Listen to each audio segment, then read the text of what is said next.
na kukaribisha katika sehemu nyingine ya simulizi inayokwenda kwa jina la Nisamehe Mume Wangu, iliyotungwa na kusimuliwa nami mtunzi wako mahiri na msimuliaji wako ninayekwenda kwa jina la Lusajo Holland.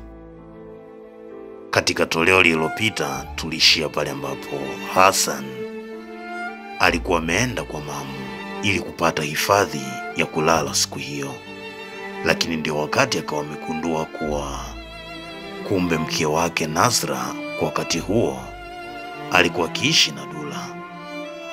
Shoga yangu, nina ujumbe mahususi kwa ajili yako hapa. Mwenzio naenda kuwa mama tena, ni mjamzito hapa. Alipoongea hivyo Nasra, haraka mamu akatoa simu kutoka kwenye loudspeaker, lakini Hassan alikuwa tayari amekwisha kusikia na kuelewa kuwa Nasra ni mjamzito kwa wakati huo. Tuendelee.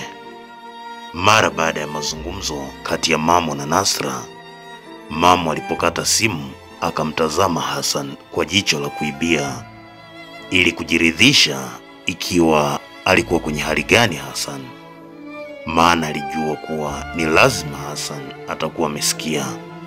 Lakini Hassan alikuwa busy akichezea vitufe vya simu yake, akajifanya ni kama hakuna ambalo alikuwa amelisikia wakati huo, lakini ni dhahiri alikuwa amesikia kuwa Nasra wake ni mjamzito, ingawa na miezi mingi sana wajaonana. Akawaza, kwa hiyo kama ni mjamzito anaishi na Dula, na ina maana wameamua kuzaa mtoto mwingine tena na Dula. Mamu akapata kigugumizi jinsi ya kuanza kumwongelesha tena Hassan, ambaye alikuwa ametulia sana akijifanya kuwa yuko busy mno. Hassan, naona muda umeenda, utanisamehe, itabidi tule vyakula vya kimjini tu. Mamu akaongea huku akimtazama Hassan kwa jicho la pembeni, huku akiendelea kupiga simu yake kichwani. Usiwaze kuhusu mimi mamu, nimekula huko mtaani wakati nakuja hapa. Hassan akajaribu kukwepa, lakini kiukweli alikuwa na njaa mno siku hii. Siku nzima hakula zaidi ya kujaza maji tu tumboni. Hassan, unanidanganya, subiri kwanza nakuja. Mamu akaongea na kutoka. Alipotoka tu Hassan akaanza kulia kilio cha kwikwi. Moyo wake ulikuwa umejawa maumivu sana. Kwa nini Nasra ameamua kunifanyia hivi? Wakati anaendelea kulia, mara mamu akawa anaingia. Hassan akafuta haraka machozi yake alipomwona mamu, akajichekesha kipumbavu. Mamu bwana, umejitesa tu, mimi nipo vizuri. Alipomaliza tu kuongea, tumbo likamsariti kwa kuunguruma. Vyakula vya jela hivi vimeharibu tumbo langu, sio kwamba sijala. Hassan akaongea kama mpumbavu. Aliona aibu kununuliwa chakula na mamu. Mamu akampa sahani moja ya chipsi Hassan na kuanza kula. Ndani ya dakika 5 Hassan akawa amemaliza. Alikuwa na njaa mno, ukizingatia kuwa hakuwa na pesa yoyote ile mfukoni. Mamu akapigwa na butwa kwa spidi ambayo Hassan alikuwa ametembea nayo. Licha ya kujigamba alikuwa ameshiba, hili likamshangaza. Ngoja nikuchukulie nyingine, mamu akaongea huku akitaka kutoka, lakini Hassan akamzuia. Wakapiga story sana, licha kuwa Hassan alikuwa mnyonge sana siku hii. Wakaongea mpaka inatimia majira ya saa 8 usiku. Mamu akawa amechoka sana. Hassan, mimi nadhani tulale, kesho asubuhi nitakuwa na mizunguko ya hapa na pale. Mamu akaongea akikunguta kitanda na kukitandika vizuri. Hassan akadakia, mimi nitalala hapa kwenye kiti mamu. Mamu akaacha alichokuwa nakifanya na kumtazama Hassan, kisha akamwambia, hapana bwana, njoo lale hapa, kitanda kikubwa sana hiki. Aliongea huku akiwaza kuwa Hassan atakuwa anaogopa kulala naye. Hassan akashikilia msimamo wake wa kulala kwenye sofa. Basi njoo ulale hapa, mimi nilale hapo, mamu akamwambia Hassan huku akisogea pale kwenye kiti. Ndipo Hassan akakubali, haya sawa bwana, tulale wote tu hapo hapo basi. Mamu akavua gauni lake alilokuwa amelivaa na kujifunga kanga ambayo ilishindwa kuhimili kabisa umbo lake na kuacha sehemu kubwa ya mwili wake wazi. Hapa Hassan akamtazama na kugeuza haraka shingo. Mamu akatabasamu na kupanda kitandani ambapo akajifunika shuka. Hassan tayari kichwa chake kilikuwa kimekwisha kufurugika kabisa kumwona mamu kwenye hali ile. Akaikumbuka siku ile alipomtelekeza baada ya kumlewesha mamu. Akawaza sijui itakuwaje siku hii. Licha ya kuwa moyo wake haukuwa tayari kabisa, licha ya kuingiwa na matamanio, Hassan naye akavua suruali yake na kuvaa na bukta, akapanda kitandani na kujifunika shuka akiwa anaangalia upande wake. Wakati huo mamu alikuwa akiangalia upande mwingine pia, yaani wakipeana migongo. Licha ya kuwa na matatizo mengi sana, ukiongeza na hali aliyokuwa nayo pale ndani, Hassan akawa anashindwa kupata usingizi kabisa, huku nafsi yake ikimwambia acha ujinga, changamkia fursa hiyo. Nasra mwenyewe yupo wapi? Ndio ameisha kusaliti, yupo kwa Dula huko. Lakini wakati mwingine nafsi zikakinzana, nyingine ikasita kufanya hivyo. Akatumia muda mwingi kutafakari mpaka ilipotimia majira ya saa 10 kasoro hivi, alipokuwa amepitiwa na usingizi bila kujua. Kumbe mamu naye wakati huu alikuwa hajalala. Muda wote huo alikuwa kwenye matamanio Hassan ya mwanze. Hassan alipolala haikupita muda akawa ameanza kukoroma. Hapa ndipo mamu akagutuka kuona kuwa Hassan ameshalala.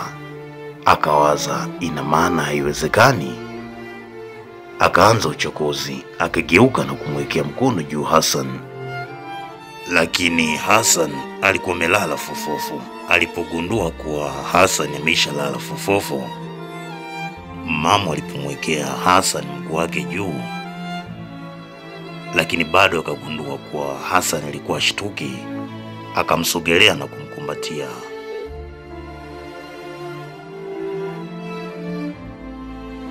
Akamkumbatia Hassan upande wa nyuma, lakini baada ya dakika kadhaa akaanza kuingiza mkono ndani ya bukta kisha boksa ya Hassan.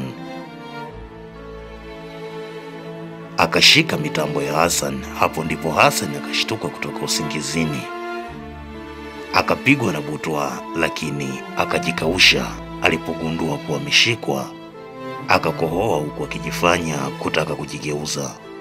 Hapa mamu akatoa haraka mkono na kujigeuza upande wa pili akijifanya kuwa alikuwa usingizini.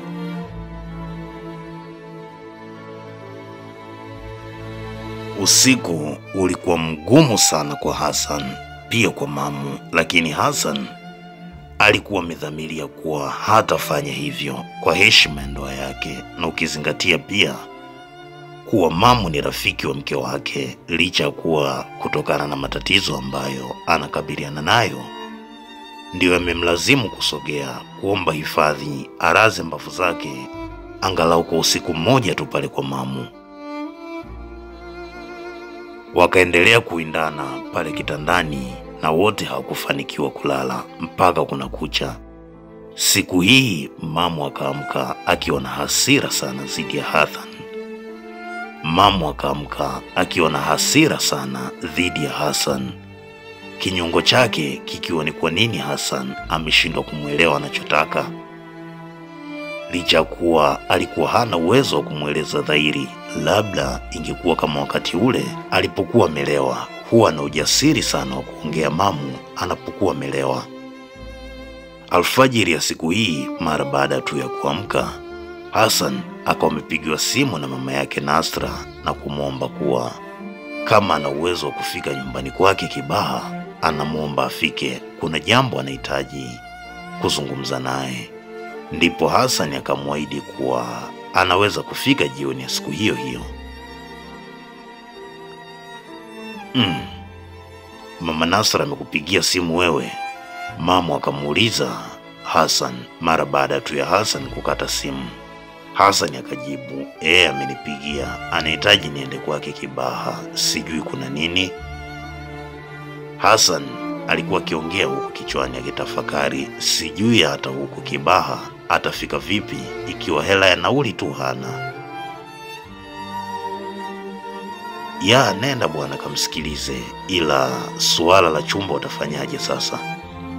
Mamu akaongea na kumuuliza Hassan ambaye alikuwa hana jibu la uhakika. Hata sielewi mamu, yaani hapa nawaza sana hata jinsi ya kufika tu huko Kibaha sielewi.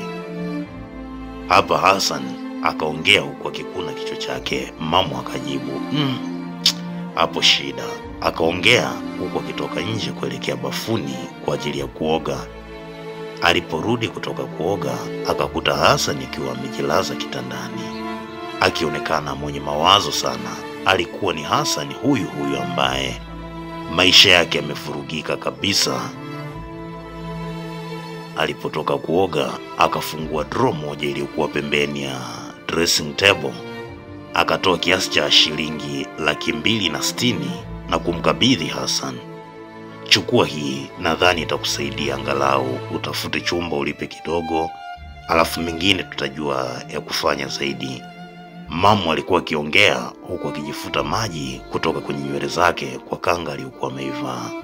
Sehemu kubwa ya mwili wake bado ilikuwa nje. Hassan akaipokea hela kwa mikono miwili na kumshukuru mamu huku akinyenyuka kutoka kitandani.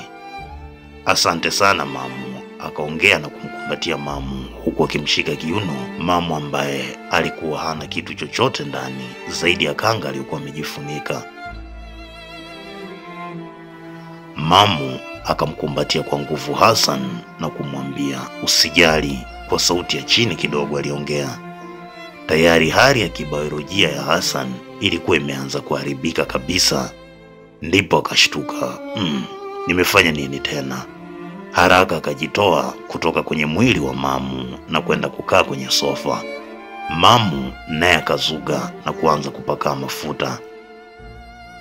Hassan akaendelea kuzuga kwa kuongea, itabidi ikiwezekana nitafute dalali mida hii asubuhi ili anitafutie chumba ili jioni niende Kibaha kwa mama yake na Nasra. Mamu akamjibu, sawa, mimi utanipa tu taarifa na kuamini Hassan. Naamini utafanikiwa, wewe ni mpambanaji. Japokuwa yawezekana ulifeli kwenye kupata mke, ila sio mbaya, wewe bado ni kijana, wakati unao. Mamu akaongea huku akimtazama Hassan ambaye mara baada ya kusikia maneno haya machozi yakaanza kulenga katika macho yake. Akaona hapa nitajiaibisha, akanyenyuka na kuaga kuwa anaenda kumtafuta dalali. Hassan akatoka na kukutana na dalali wake ambaye ndiye alimtafutiaga hata pale ambapo alikuwa akiishi awali. Naomba nitafutie chumba ndugu yangu, ila cha bei ya chini kisichozidi shilingi 40 hivi, lakini iwe manzese hii. Dalali akaahidi kumtafuta Hassan majira jioni. Kufikia muda huo chumba kitakuwa tayari. Hapa Hassan akaona ndio wakati ambao anaweza kuutumia kwenda kumsikiliza mama yake na Nasra Kibaha. Akapanda gari na kuelekea Kibaha.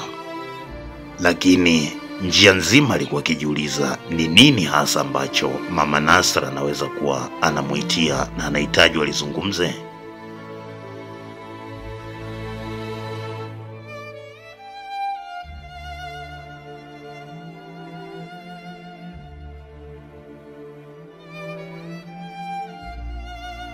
Itaendelea, tukutane katika sehemu inayofuata ya mkasa huu wa kusisimua uliotungwa na kusimuliwa nami mtunzi wako mahiri na msimuliaji wako ninayekwenda kwa jina la Lusajo Holland. Napatikana kupitia simu namba